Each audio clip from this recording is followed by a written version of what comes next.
مساء الخير أحبائي وأعزائي ومشتركي قناة الملك والأمير. كل الشكر لكم وعلى تعليقاتكم الجميلة والتعليقات المميزة والتعليقات من أشخاص رائعة، شخصيات محترمة جدا جدا. أنا بفتخر إنها في قناتنا، هي ليست قناتي بل هي قناتنا كلنا.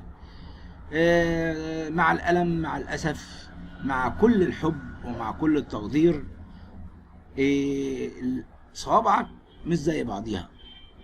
ربما مقالاتي او كلامي بيعجب ناس وما بيعجبش ناس تانية. عندنا اخبار جديدة عن مينا عبد السيد، والناس اللي بتقول لي ان انت بتتخن في صوتك، انا هتخن في صوتي ليه؟ ايه اللي يخليني اتخن في صوتي؟ ده صوتي. ربما ممكن يكون المايك مش جيد او مش حلو، بس يعني ده مقدرتي حتى الان. وعندنا اخبار حلوة عن مينا عبد السيد هنسمعها، وعندنا اخبار مؤسفة عن دير الانبابولا بعد المشكلة اللي حصلت بالدير. عندنا كمان مواضيع تانية كتير قوي. عندنا موضوع حكاية البطريرك اللي انقذ شعب الكنيسة، مش بطريرك، بطريق انقذ شعب الكنيسة. وعندنا حالة مؤسفة، انتقل للأمجاد السماوية شخص مهم جدا جدا. وعندنا مفاجأة في الآخر عن كارثة جديدة حصلت وهكلمكم عليها. خليك معايا وتابع. تنويه هام من دير الأنبابولا للشعب القبطي بعد الكارثة التي لحقت بالدير. بينوه الدير، أصدر دير الأنبابولا بالبحر الأحمر تنويه هام في بيان رسمي بعد الكارثة التي لحقت بالدير. وكان نص البيان تنويه يعتذر دير القديس الأنبابولا بالبحر الأحمر عن عدم استقبال الزوار كافة، بما في ذلك الرحلات والأفراد وراغبي قضاء فترة خلوة، والآباء الكهنة والآباء الرهبان وأسر الآباء الرهبان خلال الفترة من يوم غد الاثنين اللي هو النهارده حتى يوم عيد القيامة. وقال وذلك بسبب التقلبات الكبرى التي لحقت بالدير والطرق المؤدية إليه بفعل السيور إلى جانب الإغلاق السنوي للدير خلال الصوم المقدس. الأنبا دانيال الأنبابولا أسقف ورئيس دير القديس الأنبابولا بالبحر الأحمر. ويذكر أن الوضع في دير الأنبابولا يحتاج تدخل سريع من الجهات المسؤولة بالدولة، فالوضع لا يحتمل أبدا فالذي حدث بدير الأنبابولا بالبحر الأحمر بسبب السيولة التي انهالت بعنف على دير الأنبابولا ليلة السبت 19 فبراير، وهو مأساة بمعنى الكلمة. وما حدث بدير الأنبابولا بالبحر الأحمر بسبب السيول مأساة لم يسبق لها مثيل طيلة السنين التي مضت، فالدير يستحيل أن تصل له مياه الشرب التي يتم نقلها لداخل الدير. وداخل الدير تم انقطاع التيار الكهربي وتسبب في تعطيل الخبز والمخبز، وقد انقطعت شبكة التليفونات والمحمول مما تسبب في قلق الأسر على أولادها، وأيضا استحال دخول وخروج الزوار. أنا واثق إن الدولة هتعمل بقدر إمكانها وبقدر المستطاع بالوقوف إلى دير الأنبابولا، وإن شاء الله هطمنكم وهديكم كل ما هو جديد. حكاية بطريق أنقذ شعب الكنيسة من مجازر القمص يوسف تدرس يكشف ما حدث. ماذا حدث؟ حكاية بطريق أنقذ هذا الشعب. قال القمص يوسف تدرس الحويمي، وهو مدرس أو الحومي مدرس التاريخ الكنسي، عن سبب هروب البابا القديس ساويرس الأنطاكي إلى مصر وعن سبب سجنه، حيث قال القمص يوسف تدرس من خلال حواره على قناة الميسات القبطية أن الإمبراطور جستنيان كان مضطهد البابا تيموساوس وأيضا القديس ساويرس الأنطاكي بابا أنطاكيا. وكشف أيضا إن كان السبب هو تمسكهم بالعقيدة الأرثوذكسية، وفي عهد البابا تيموساوس جاء القديس ساويرس وهارب إلى مصر وعاش ما يقرب إلى 30 عاما حتى تنيح بها. وتابع أن الإمبراطور قام بعقد محاكمة للقديس ساويرس بسبب انتشار العقيدة بين الناس، حتى جاء القديس ساويرس إلى الإمبراطور واشترط بتحريم وثيقة توماس ومجمع خلقدونيا، وقويل بالرفض من الإمبراطور، وحكم على القديس ساويرس بالسجن لمدة طويلة وحدوث موقف عدائي من البابا تيموساوس. وبعد خروج القديس من محبسه تدخلت زوجة الإمبراطور سيوزورا، وهي كانت تابعة إلى الأرثوذكسية والعقيدة الإيمانية الصحيحة، حتى سعت للإفراج عن القديس ساويرس، حتى جاء القرار بإرسال حملة عسكرية كبيرة إلى مصر من أجل حتى تدخل البابا وأرسل رسالة إلى الإمبراطور مناشدا بوقف الحملة العسكرية، حيث كانت ستحدث مجازر على أرض مصر. وبعد تدخل الإمبراطور أيضا قرر الإمبراطور بتحويل مسار الحملة من الإسكندرية إلى شمال القاهرة. ومن هذه الساعة أصبح القديس ساويرس والأنبا تيموساوس مطاردين من قبل السلطة. شكرا لكم أحبائي وأعزائي، ولكم مني التفاصيل أخرى. انتقل إلى الأمجاد السماوية القمص جرجس لوقا بعد خدمة نصف قرن في الكهنوت. ماذا انتقل إلى الأمجاد السماوية القمص جرجس لوقا بعد خدمة نصف قرن في الكهنوت؟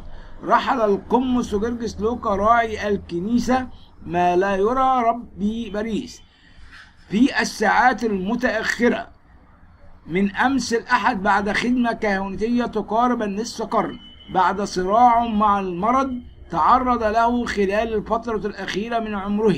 وعن أبينا المتنيح قد تخرج القمص جرجس لوقا من كلية الطب البيطري بالقاهرة، ثم غادر إلى فرنسا للحصول على درجة الدكتوراه، وبالفعل حصل على الدكتوراه الأولى وعقبها الدكتوراه الدولية في العلوم، وهذا هي عددا من يحصلون عليها قليلون.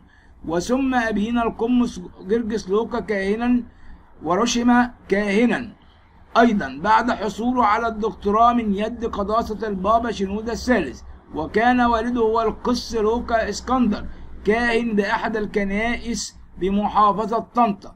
وبعد رسامته جاء أبونا بين العمل في الكهنوت والعمل بمعهد باستير إلى أن حصل على منصب رئيس لقسم التشخيص للأمراض الفيروسية. وانتقل إلى الأمجاد السماوية القمص جرجس لوقا بعد خدمة قرن في الكهنوت، حيث قامت فرنسا منح القمص جرجس لوقا الاستحقاق الفرنسي برتبة الفارس، وكان هذا في عهد الرئيس الفرنسي الأسبق نيكولا ساركوزي. وعن هذا الوسام فهو قد أنشأه نابليون بونابرت، وهو يعد من أعلى التكريمات الرسمية في فرنسا. وقد انشأت الكنيسة العذراء وتم تدشينها على يد قداسة البابا المتنيح البابا شنودة الثالث كأول كنيسة في فرنسا بعد أن اشترتها الكنيسة المصرية. خبر آخر، مفاجأة جديدة عن كارثة جديدة قام بها أحمد أبو النصر المدعي بالطب مع عملائه والمرضى. ماذا؟ استكملت النيابة العامة التحقيق مع الصيدلي أحمد أبو النصر المتهم بالنصب والاحتيال والشهير بطبيب الكركمين، وذلك بعد قرار ضبطه وإحضاره في القضية التي حرر بها محضرا في شهر نوفمبر الماضي، والذي يتعلق بانتحال صفة دكتور وعلاج بالأعشاب وقيامه بالنصب والتدليس على المواطنين، وإيهامهم أنه خبير علاجي ويمكنه علاج جميع الأمراض باستخدام الأعشاب. وقام بالترويج لذلك عبر قناته في موقع اليوتيوب وإحدى القنوات الفضائية وصفحته الخاصة على موقع التواصل الاجتماعي. وقام المجلس الأعلى لتنظيم الإعلام بتحرير البلاغ في الصيدلي المزيف، وذلك لما يبثه وينشره عبر القنوات الفضائية غير المرخصة، وأيضا على قناته على اليوتيوب. كما جاءت تحريات المباحث وحماية حقوق الملكية في تقريرها أن المتهم أحمد أبو النصر له معلومات جنائية والمقيم بمحافظة الجيزة، كما أنه يقوم بالاتجار في الأدوية وتصنيعها في أماكن غير مرخصة لذلك ودون اتخاذ الإجراءات والاشتراطات التي تحافظ على صحة المواطنين وبدون ترخيص من الجهات المختصة، كما يقوم بالترويج لهذه المنتجات العلاجية الغير مرخصة من خلال برامج تلفزيونية مدفوعة الأجر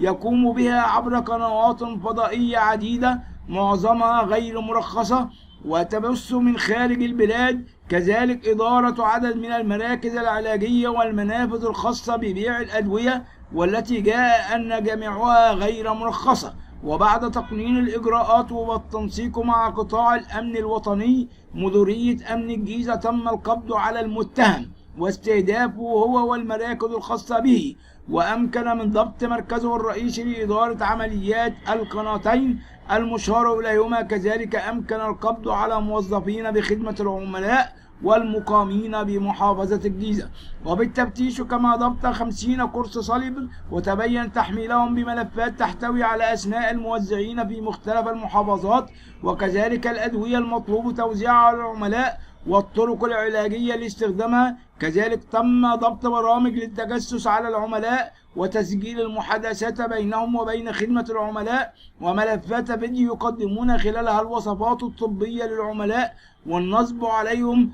تم ضبط ملفات تحتوي على كميات الأدوات المتواجدة وبرامج الاستعلامات عن العلاجات التي يتم تصنيعها وتسجيل المكالمات التليفونية. كما تم ضبط 2 جهاز راوتر لتسهيل الاتصال بالإنترنت وبمواجهة جميع المتهمين اعترفوا بعلمهم بوجود تلك المخالفات بالاشتراك مع المتهم الأول الدكتور أحمد أبو النصر المزيف وهو مالك المركز والشركة المنتجة، وتم اتخاذ الإجراءات القانونية. وربنا يحفظ مصر. بس عايز أقول مش هو ده أول واحد ولا آخر واحد، القنوات مليانة مليانة مليانة مليانة. اصبر خليك معايا وشوف المفاجأة اللي حصلت عن مينا عبد السيد، مفاجأة ربما تكون مفرحة. اسمع معايا لآخر الفيديو وانت هتنبسط. شكرا ليك حبيبي، شكرا ليك حبيبي. مساء الخير أحبائي وأعزائي، مع قناتكم قناة الملكة والأمير. مازال يعني موضوع مينا عبد السيد والمطالبة بعودة حقه، والمحامية ياسمين محمد بتطالب بإعادة تقرير النيابة وعودة حق مينا. طب يعني هو النيابة مثلا هي قالت كلام غلط ورجعت تصلح؟ طلبت المحامية الغير مسيحية، واحنا قلنا مفيش داعي لهذا الكلام انه يتقال، ياسمين محمد رضوان بعودة حق مينا عبد السيد شهيد الغدر. وقالت من خلال حسابها الشخصي على موقع التواصل الاجتماعي فيسبوك، بتقول: لو انت ماشي ووقعت ببلاعة صرف ما تخافش ابدا، تليفونك هيفضل في جيبك مش هيقع، وبلاعة تاخدك لبلاعة، ولما تظهر الشريحة هتبقى شغالة وهيعرفوا يكلموا اهلك كمان. طب الكوتشي اتقلع ازاي؟ صعب، ما تسألش. طب كان في شنطة باج وده صعب تتقلع، فين هي؟ ما تسألش. طب الحروق دي ايه؟ دي من مية الصرف، اصل فيها كيماويات، دي مواد حارقة يعني اثرت على الجلد، بس الملابس زي ما هي سليمة، ده حتى لونها ما اتغيرش. شيء مدهش، شيء رهيب. طب هي العربية النيسان صاني اللي كلم صاحبها له علاقة بالبلاعة؟ طيب هو وقع في اي بلاعة بالظبط؟ بس هم قالوا ان نظره كويس جدا، وبعدين دي مصر كلها لابسة نظارات طبية، وإلا كان زماننا كلنا في البلاعات ولا ايه؟ ولا ما سمعناش عن حالة مشابهة بنفس المكان؟ طب لو دي الحقيقة، في مسؤول هيتحاسب بالإهمال في أرواح البشر ولا هتعتبر قضاء وقدر؟ واشكروا ربنا انكم لقيتوه واتصلنا كمان من شريحته. لحد امتى هتفضل كده؟ مفيش تقدم ولا هيبقى فيه تقدم، هنفضل عايشين في غاية وبغابة، والغلبان حقوقه بتضيع، بلد ملهاش أي لزوم خالص. يعني طب والغلبان حقوقه دي هتضيع، بلد ملهاش كبير؟ لا ليها كبير. طيب لازم، ما هو احنا مش في المغرب ولا بره مصر كان حقك يا مينا جه. شفتوا الولد اياد ده ولا اسمه ايه بتاع المغرب لما وقع عملوا ايه؟ واقول لك حاجه علشان انت مسيحي حقك هيروح. وده بالنسبه للناس اللي مش بتحس، لا طبعا البلد بتاعتنا ما بتفرقش. انا المحاميه ياسمين محمد رضوان، انا بطلب بحق مينا اخويا، يا ريت نعيد التقرير تاني، ولا اللي عمل كده ما ينفعش يتحاسب ولا ايه؟ هو انت واضح انك واخده لصنص حقوق وقاعده فاضيه ومحتاجه شغل، فقلتي اعمل شو على قفا مينا ولا ايه الوضع؟ البلد مفيش فرق بين الرئيس بيعمل كل المواطنة وبيقدر يعمل اللي عليه، ولو كان في شبهة اكيد البابا تودروس كان يتدخل وعمل الكلام ده. لكن لا مانع اهله نفسهم لما جم في قناة السي تي في واتكلموا عن مينا ما جابوش سيرة اي حاجة، وكانوا بيقولوا ان هو شبه نظره ضعيف، يعني ممكن تكون حادثة بحقه حقيقي.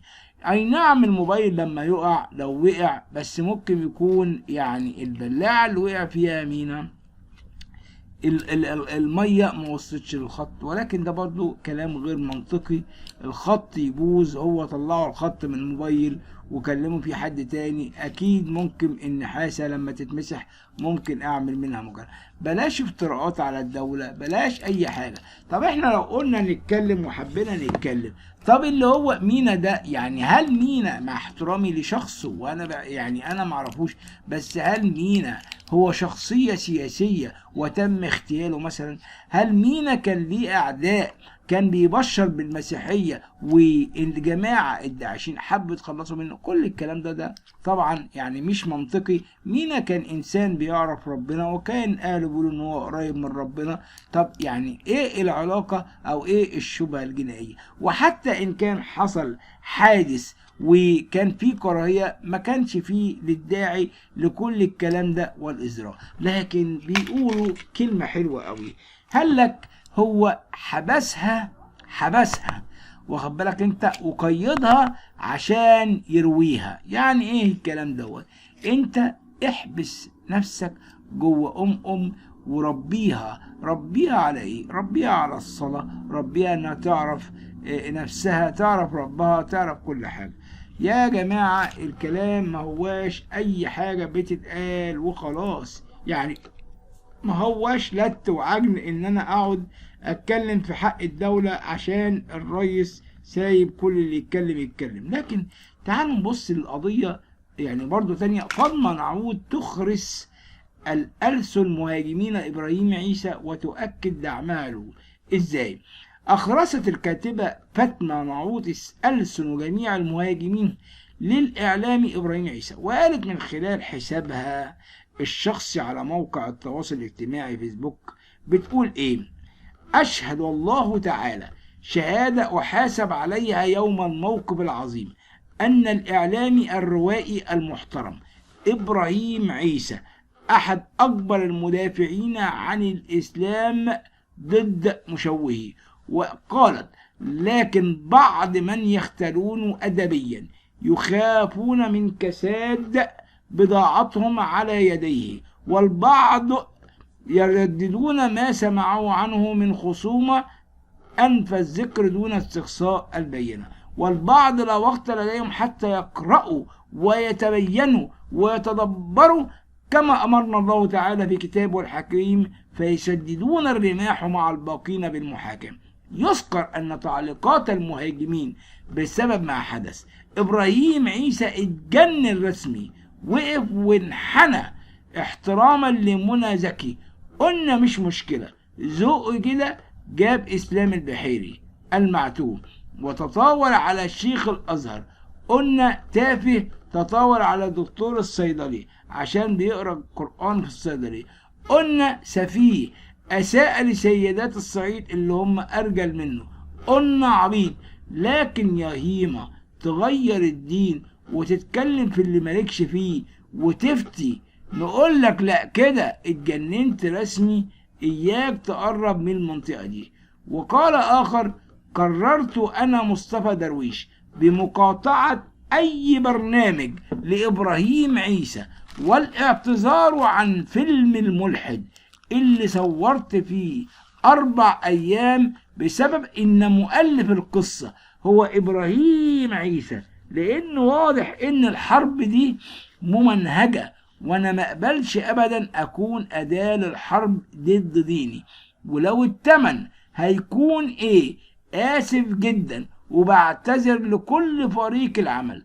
مش هكمل في القرف ده. ملحوظة: فيلم الملحد قصة ما فيهاش اي حاجة تشجيع على الالحاد، لكن علشان بس احترام لصناع العمل وابطاله، وده شيء راقي جدا جدا من ابراهيم عيسى اللي بيحاول دايما يكون بيتكلم كلمة صريحة وكلمة ايجابية.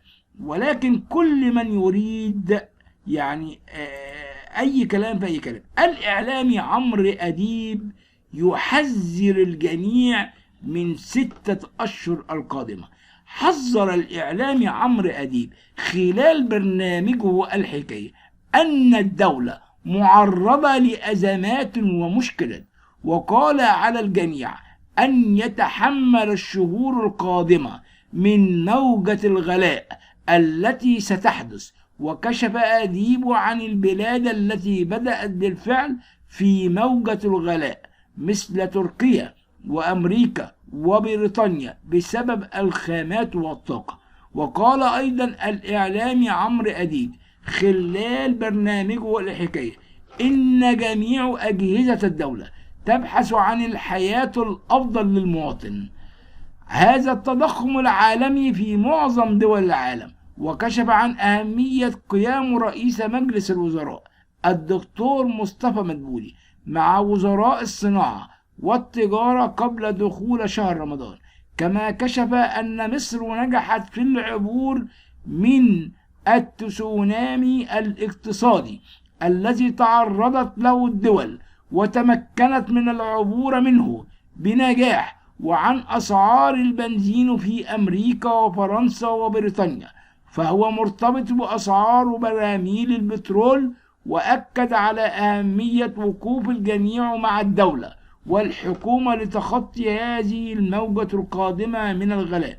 وفي سياق منفصل علق الإعلامي عمرو أديب عن التقلبات الجوية التي تشهدها مصر، حيث قال إن ما يحدث في المناخ وهذا الأيام غير متعودين عليه. هذا الطقس ليس لنا، حيث قال أن طبيعة المناخ الذي تشهده مصر لم يكن موجود من قبل. وطالب المتخصصين الدراسة لمعرفة الطبيعة القادمة للطقس خلال السنوات القادمة. وكشف أديب